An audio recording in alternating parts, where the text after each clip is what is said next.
All right, we are Sam McCormick and Nicholas Swenson, and this is our final 403 project. We're going to be doing it on the frequency simulation study. So, um, open it up just like you would any other study, new study. Go down to where it says frequency, click on that, and whatever you want, obviously. We already ran one because it take a while to run, so we'll just go down and click on ours, which is already ran. Obviously, it's just like any other study, you're going to have a fixed part of the geometry. So we just chose that in, and this is just a simple plate, kind of illustrate. You can have any loads that would be on any other part that you've designed.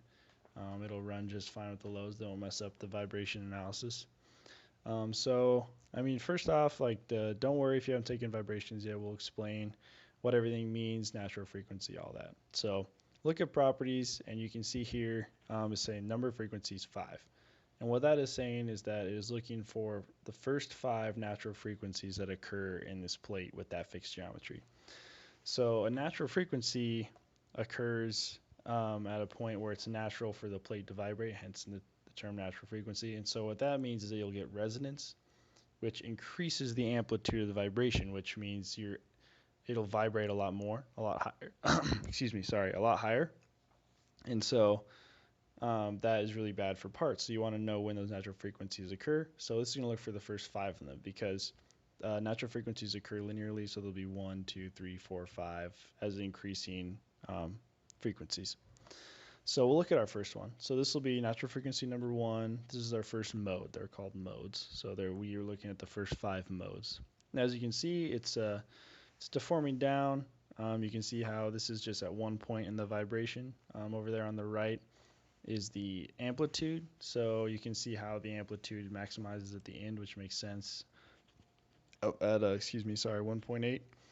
Then over there where it says mode shape 1 value, that is the actual natural frequency, which is around 84 hertz. So that's really good to know because you'd want to avoid that value with anything inducted into this part, because if it hit that value, you would get extra amplitude as is shown on the right. So if you look over there, right click, you can animate it so you can see just what exactly would be happening. So this is deflecting up and down. You can see how it's getting red at the end because that is the high area of highest amplitude. All right, so that's pretty much how this will behave for its first natural frequency. So now we'll go down and look at our second natural frequency. So as you can see here, the way that it vibrates changes based on the mode. So as you can see here, instead of vibrating vertically along its length, it's going to vibrate horizontally. It's going to do this kind of twisting and turning. You can also see along that blue line in the center, that's a node. And a node is an area of no vibration, unless you get that blue line there. And you should get nodes increasing as the modes increase. So for our first mode, there are no nodes. And then for our second mode, there will be 1, as you can see here. It also shows our mode shape for this. So our second natural frequency is 320 hertz. So that's pretty high, but as you can see, it increases. So you can see how it's vibrating side to side.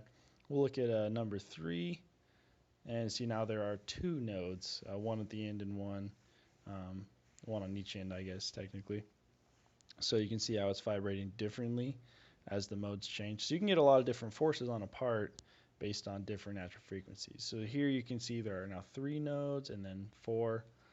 And so, this is really important stuff when you're designing something that'll be under any vibratory load. Because if you hit any of these frequencies, you'll get those kind of results and you get those amplitudes. And obviously this is made of steel, so just imagine the force on that. So that was just a simple plate to kind of illustrate how to use it. So this is a part this we're going to be using for our capstone project. Just a simple A-frame. It's going to be holding up a motor there on top, and the motor will be running at 20 hertz, so 20 rotations per second, and that'll be inducing that frequency into this frame. So we want to know, will that 20 hertz hit a natural frequency of this frame and therefore cause resonance and cause increased amplitude and have a lot of damage on that, because that'd be very important to know for our project. So we're going to run run the same study just like we did before. We already have this one run, obviously, because it takes a while. So we could, because we want to know if it's around 20 hertz, we check this box is calculate frequencies closest to. So we want to know if they're closest to 20 hertz, how many are there, that kind of stuff. So this is just another option you could use, upper bound frequency. So you can just bound it instead of looking through the first 5, you can bound it at like 1,000, and then it'll just look through as many as there are up into that point. Yeah, so that's just kind of the upper bound. So we obviously want to just with 5 number frequencies closest to 20. So down here we have our solver selection. You want to leave it on automatic. If you have a force in there and you pick direct sparse solver, it won't really work. So just make sure you have automatic selected. Same for the middle one.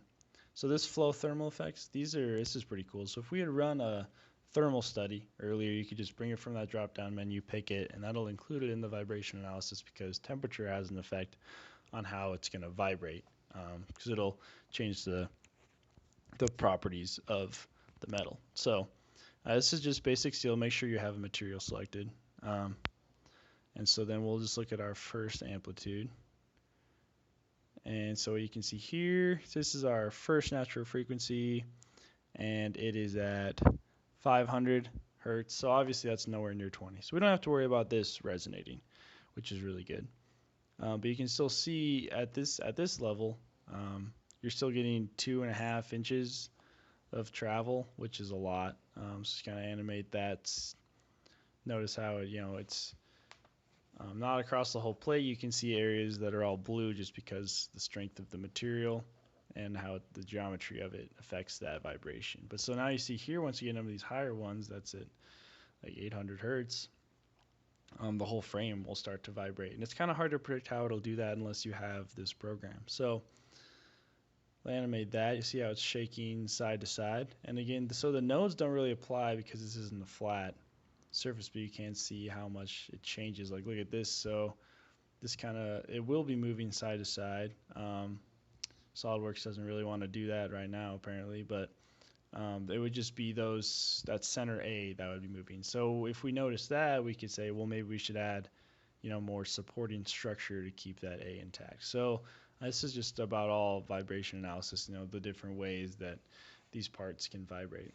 So this is a cool feature. You click on those nodes, right click and click on nodes. And so what this shows you is that's just the node number, then the X, Y, and Z location from the centroid, and then the value is the amplitude. So that's showing you, it's in the red, so it's pretty close to the top, and this is in the yellow, so it's also pretty close there. But it's just it's a neat feature. So if you need to illustrate exactly where one point is going to deflect to, you can just use one of these nodes.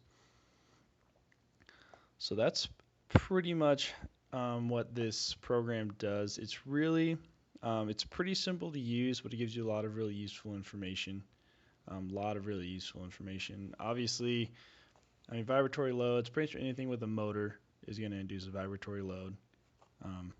Anything with a motor, as I said, that's just going to introduce a vibratory load. A lot of other applications, anything in cars, they use this a lot for shocks and things like that because it illustrates natural frequency on that kind of stuff. So just a couple final things to remember when you're running this program. Always make sure you have a material selected. That's pretty obvious. Pretty much any study you have to have material selected, but just make sure you have that. And then just make sure if you have more than one part, if you have an assembly, make sure there's no interference. Some studies you can get away with it. This one you can't.